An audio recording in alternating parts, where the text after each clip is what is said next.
Hello बच्चों, नमस्कार। Class 10th के सभी बच्चे यानी कि क्लास 10th के जितने भी बच्चे वीडियो देख रहे हैं बिल्कुल निर्भीक हो जाएं। यहाँ पर आप देख सकते हैं, ठीक है, 5 नंबर के जो क्वेश्चन पूछे जाते हैं या हिंदी गद्य साहित्य के इतिहास से और हिंदी पद्य साहित्य के इतिहास से। तो यहाँ पर मैंने हिंदी गद्य साहित्य का इतिहास लिया हुआ है और आपको बता दें कि सिलेबस में आपने देखा होगा शुक्ल एवं शुक्लोत्तर युग। शुक्लोत्तर युग आपने देखा होगा, तो आपको कुछ नहीं पढ़ना है, ठीक है, सिर्फ गद्य में शुक्ल एवं शुक्लोत्तर युग। ऐसे ही पद्य के लिए भी आपको दिया गया है, क्या दिया हुआ है, रीतिकाल और आधुनिक काल, ठीक है, रीतिकाल और आधुनिक काल दिया हुआ है। तो इस तरह का जो वीडियो मैं आज देने जा रही हूँ आपको, ऐसा वीडियो आपको कहीं नहीं मिलने वाला है, ठीक है। जो चीज़ मैं यहाँ पर बताने जा रही हूँ ना, क्या है, 10th वालों के लिए ये वीडियो है। आपको पढ़ना क्या है, सिर्फ शुक्ल एवं शुक्लोत्तर युग। लेकिन आपको पढ़ाया क्या जाता है, आपको शुरुआत से लेकर पूरा गद्य पढ़ा दिया जाएगा, पूरा पद्य पढ़ा दिया जाएगा। जब आपको पढ़ना नहीं है, जब आप किसी तैयारी के लिए जा रहे होंगे, ठीक है, तब आपको उतना चाहिए। और यहाँ पर आप सिर्फ 10th के लिए चाहते हैं तो आपको यही पढ़ना है। और इसी के लिए हम देखेंगे कि इससे रिलेटेड चीज़ें, ठीक है, जो भी इससे रिलेटेड है मैं यहाँ पर पूरा आपके लिए लेकर आई हूँ। इससे बाहर आपका कुछ भी नहीं जाने वाला है, सिर्फ शुक्ल एवं शुक्लोत्तर युग। क्योंकि आप क्वेश्चन पेपर उठाकर ये वीडियो देख लीजिएगा, उसके बाद क्वेश्चन पेपर उठाकर देख लीजिएगा। अगर इससे बाहर कुछ भी पूछा गया रहेगा फिर आकर कमेंट करके कहिएगा कि हाँ इससे बाहर पूछा गया है, आपने गलत बताया है, ठीक है। वीडियो को हिंदी गद्य साहित्य का इतिहास आपको क्या पढ़ना है, सिर्फ शुक्ल और शुक्लोत्तर युग। सबसे पहले नॉर्मली जैसे कहते हैं बेसिक जानकारी हमें होना बहुत ही ज़्यादा आवश्यक है। तो भारतेंदु युग जो होता है हिंदी गद्य साहित्य में 6 युग हैं, भारतेंदु युग और भारतेंदु पूर्व युग, भारतेंदु युग, द्विवेदी युग और शुक्ल युग, ठीक है। अब यहाँ पर देखिए शुक्ल युग जो होता है छायावादी युग को ही कहते हैं। तो क्वेश्चन पेपर में जब पूछ लिया जाता है, जैसे आपने पढ़ा शुक्ल युग और क्वेश्चन में पूछ लिया गया, यहाँ पर आप देखेंगे, देखिए अभी अगले वर्ष भी यही सिलेबस था, ठीक है, शुक्ल एवं शुक्लोत्तर युग ही। लेकिन देखिए छायावाद की किन्हीं 2 मुख्य विशेषताओं का उल्लेख कीजिए। तो यहाँ पर आप देख रहे हैं छायावादी, आपने तो पढ़ा ही नहीं है, शुक्ल एवं शुक्लोत्तर युग पढ़ा हुआ है। तो आप ये चीज़ सबसे पहले जान लीजिए, शुक्ल युग को ही छायावादी युग कहते हैं और शुक्लोत्तर युग को छायावादोत्तर युग कहते हैं, प्रगतिवादी युग कहते हैं, ठीक है। और यहाँ पर देखेंगे वर्तमान युग। पढ़ना क्या है आपको, ये दोनों, ठीक है, ये बस। और वर्तमान युग की भी नॉलेज कर लीजिए, स्वातंत्र युग कहते हैं इसको। और चलिए शुक्ल युग को देखते हैं कि शुक्ल युग में कौन से लेखक हैं, कब ये हुआ था शुक्ल युग, कब से कब तक होता है, ठीक है, सारी जानकारी करते हैं। इन्हीं से इतना आप लोग, जो ये वीडियो है इतना आप लोग पढ़ लेंगे, इससे बाहर कुछ भी नहीं जाने वाला है। पूरा आप क्वेश्चन पेपर एकदम फोड़ के आओगे, ठीक है। चलिए देखिए शुक्ल युग में, देखिए शुक्ल युग को ही छायावादी युग कहते हैं और इसका जो सन है 1919 से 1938 ईस्वी तक के काल को हिंदी गद्य साहित्य में छायावादी युग कहा जाता है, ठीक है। और उसके बाद देखिए पॉइंट बाय पॉइंट मैंने लिया हुआ है जो आपके लिए बहुत ही ज़्यादा इम्पॉर्टेंट है। द्विवेदी युग के बाद साहित्य में कलात्मकता और भावुकता को व्यक्त करने की क्षमता छायावादी युग के गद्य में प्रकट होती है। द्विवेदी युग के जो लेखक थे उनका भी है, लेकिन आपको पढ़ना नहीं है, ठीक है। अलग से मैं वीडियो बना दूंगी अगर आपको तैयारी लेवल में पढ़ना है। आप लोगों के लिए 10th के लिए सिर्फ शुक्ल युग और शुक्लोत्तर युग है, तो आप लोग वही पढ़िए, ठीक है। मैं आपको सारी चीज़ें ऐसी दूंगी जो आपके सिर्फ पेपर से रिलेटेड होगा, ठीक है।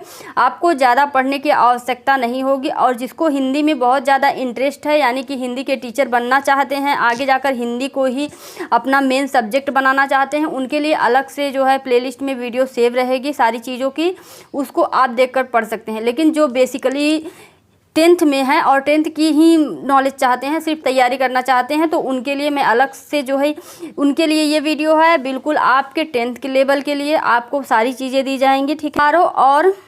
विचारों और आदर्शों एवं आध्यात्मिक रहस्यवाद को प्रतीकों द्वारा छायाभिव्यक्ति देने के कारण इस युग को छायावादी युग के नाम से पुकारा जाता है। क्यों? इसमें रहस्यवाद मिलता है, ठीक है, आदर्श मिलता है। इसके जो लेखक हैं जिन्होंने ये गद्य लिखा हुआ है उनमें जो है रहस्य मिलता है, उनकी कविताओं में, उनके लेखन में रहस्य मिलता है, छायाभिव्यक्ति देखने को मिलती है, इसलिए छायावादी नाम से इसे पुकारा गया है, ठीक है। छायावादी युग के लेखक छायावादी युग के लेखक कौन कौन हैं? तो सुमित्रानंदन पंत, याद कर लीजिए, बहुत ही ज़्यादा इंपॉर्टेंट है, ठीक है। पूछा जाएगा कि छायावादी युग के लेखक कौन हैं, तो सब सुमित्रानंदन पंत भी हैं, सूर्यकांत त्रिपाठी निराला भी हैं, जयशंकर प्रसाद भी हैं, महादेवी वर्मा, रामधारी सिंह दिनकर। इसमें देखिए जयशंकर प्रसाद जो हैं मेन हैं, प्रतिनिधि कवि, छायावादी युग के ये प्रतिनिधि कवि हैं, ठीक है। क्या हैं? प्रतिनिधि कवि। पूछा जा सकता है कि छायावाद युग के प्रतिनिधि कवि कौन है, तो आपको इन्हीं को लगाना है, ठीक है। आप जो ये सभी लेखक आपने देखा, ये लेखक अपने काव्य ग्रंथों की भूमिकाओं में नवीन मनोहर गद्य प्रदर्शित किए हैं, इसलिए इनको छायावादी युग का लेखक माना गया है, ठीक है। इसी युग में और भी लेखक आते हैं। देखिए ये जो लेखक मैंने आपको बताया ये मेन लेखक थे। तो छायावादी युग के लेखक कहीं पर पूछा जाएगा अगर, तो इनको आप आराम से लिख सकते हैं, ठीक है, कि ये लेखक मेन हैं, यही छायावादी युग के लेखक हैं। लेकिन बेसिकली हर युग में कई सारे लेखक होते हैं, कुछ मेन होते हैं, कुछ ऐसे ही होते हैं, ठीक है। अब इसी युग में देखिए वियोगी हरि और राय कृष्णदास और माखनलाल चतुर्वेदी के भावुकता के परिपूर्ण गद्य के भी दर्शन हुए हैं। इसी में इन लोगों ने भी अपनी रचनाएं की हैं जो भावुकता से परिपूर्ण थी, उनके भी दर्शन देखने को मिले हैं, ठीक है। लेकिन ये लोग छायावादी युग के मेन कवि नहीं हैं, ठीक है। जब भी कभी पूछा जाएगा छायावादी के कवि कौन है, तो आप लोग उन्हीं को लिखिएगा, ठीक है। अब देखिए अगला पॉइंट जो है इतिहास लेखन। अभी क्या चल रहा है? शुक्ल युग चल रहा है, ठीक है। अभी शुक्ल युग चल रहा है, शुक्ल युग यानी छायावादी युग, याद कर लीजिएगा आप लोग। इतिहास लेखन और समालोचना में आचार्य रामचंद्र शुक्ल के बृहद योगदान के बाद, यानी कि इतिहास लेखन और समालोचना में आचार्य रामचंद्र शुक्ल के बड़े योगदान के बाद आलोचना के क्षेत्र में नंद दुलारे वाजपेयी, पहले आलोचना के क्षेत्र में आचार्य रामचंद्र शुक्ल प्रसिद्ध हुए हैं, ठीक है। तो उनके इस योगदान से नंद दुलारे वाजपेयी, विश्वनाथ प्रसाद मिश्र, हजारी प्रसाद द्विवेदी, डॉक्टर नगेंद्र और रामविलास शर्मा भी आलोचना के क्षेत्र में प्रसिद्ध हुए हैं। अगला जो पॉइंट है इतिहास लेखन के लिए डॉक्टर रामकुमार वर्मा, इन्होंने भी लिखा हुआ है। डॉक्टर रामकुमार वर्मा, डॉक्टर लक्ष्मी सागर वासड़े, ध्यान दीजिएगा ये सभी लेखक छायावादी युग में आ रहे हैं, ठीक है। लक्ष्मी सागर वासड़े, डॉक्टर गणपति चंद्र गुप्त, डॉक्टर मोहन अवस्थी आदि के नाम से भी ये उल्लेखनीय हैं। और अगला जो पॉइंट है, इस युग में हिंदी गद्य साहित्य की चेतना ने संपूर्ण सृष्टि को, संपूर्ण ब्रह्मांड को चैतन्य रूप से प्रकाशित किया। अगला हमारा शुक्लोत्तर युग, ठीक है। आप देखेंगे सारे लेखक मैंने दे दिए हैं, इनकी रचनाएं मैंने नहीं दी हैं क्योंकि इनकी रचनाएं जो है मैं अलग से आप सभी को प्रोवाइड कर रही हूं।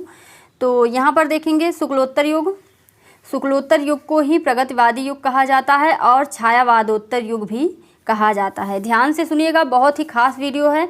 और 1938 से इसकी स्टार्टिंग हुई थी, ठीक है। 1938 ईस्वी के बाद हिंदी गद्य साहित्य के समय को लेकर शुक्लोत्तर युग कहा जाता है। ध्यान रखिएगा, सन पूछा जाएगा तो 1938 आप लोग लिखेंगे, ठीक है। और शुक्लोत्तर युग को ही प्रगतिवादी युग कहा जाता है, छायावादोत्तर युग कहा जाता है।